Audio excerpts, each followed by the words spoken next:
মই কৈছো আপোনাৰ 15,000 টকা যি ঘৰতে সোমাও একেটা ঘৰত সোমালেও একেটাই অৱস্থা যিকোনো এঘৰত সোমালেই অৱস্থা বেয়া ঘৰৰ পৰা ওলাই অহা এই ধান এয়া চাওক ছটা ধান ছটা ধান এতিয়া 15,000 টকা দিম এই ককাইদেউৰ ঘৰটোলৈ সোমাই যাওক 15,000 টকাত যদি এই ঘৰটো চাফা কৰিব পাৰে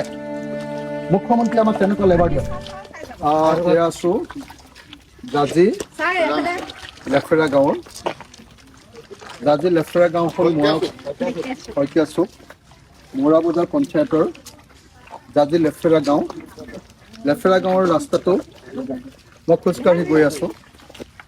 ইয়াত মই এনেকৈ কৰি দিলে যিমান ওখ হ'ব সিমান ওখকৈ পানী বৈছিলে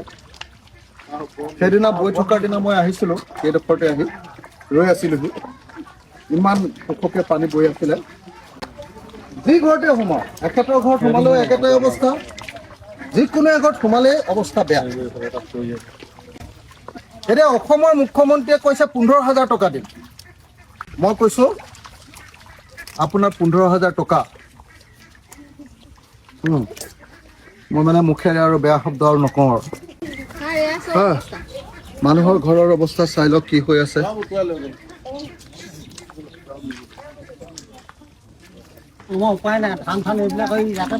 এই আপোনালোকে মই ৰাস্তাটোৱে যিটোৰে গৈ আছো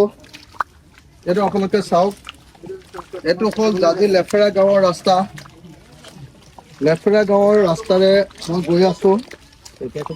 আৰু শইকীয়া চুক না শইকীয়া চুক লেফেৰা গাঁৱৰ প্ৰতি ঘৰ একেটা ঘৰত সোমালেও একেটাই কাহিনী ইয়াত এয়া কঠীয়া পৰাৰ নিচিনা হৈছে তলটো চাওক কাৰণ মানুহৰ ভঁৰালৰ ধানবিলাক ওলাই গুচি আহিলে গতিকে এইবিলাক নিজে নিজে কঠীয়া হৈ গ'ল মানুহৰ ঘৰৰ ভঁৰালৰ ধানবিলাক উটুৱাই লৈ আহিলে এনেকৈ ৰাস্তাত পৰিলে আৰু এইবিলাক এতিয়া কঠীয়া হৈ গ'ল আপোনালোকে চাওক ৰোৱা দিলেও ইমান বোকা নহয় জাজি লেফেৰা গাঁৱৰ শইকীয়া চুকৰ ৰাজআলিয়েদি এই ৰাজআলিটোত আপুনি যে মই খোজকাঢ়ি আছোঁ এয়া আঁঠুৰ ওচৰলৈকে মোৰ বোকা হৈছে ঘৰৰ পৰা ওলাই অহা এই ধান এয়া চাওক ছটা ধান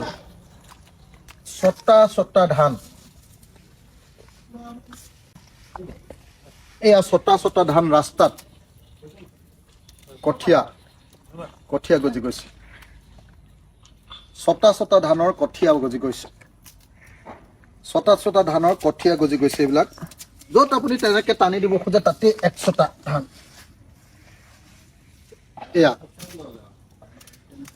ধান গৈ এতিয়া কঠীয়া এতিয়া মই গৈ আছো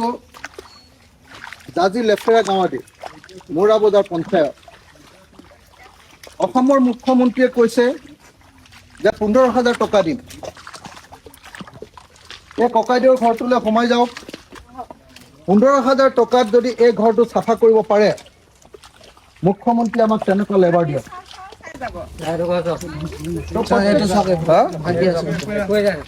এই ঘৰটো ভাগি গৈছে চবৰ ঘৰ মই প্ৰত্যেকৰ ঘৰৰ কাৰণে কৈ আছো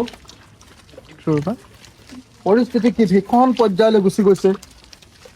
মানুহৰ অৱস্থা চাওক ঘৰৰ অৱস্থা চাওক কি পৰিস্থিতি আমাৰ মানুহৰ অৱস্থা অসমীয়া মানুহ খিলঞ্জীয়া মানুহ ভূমিপুত্ৰৰ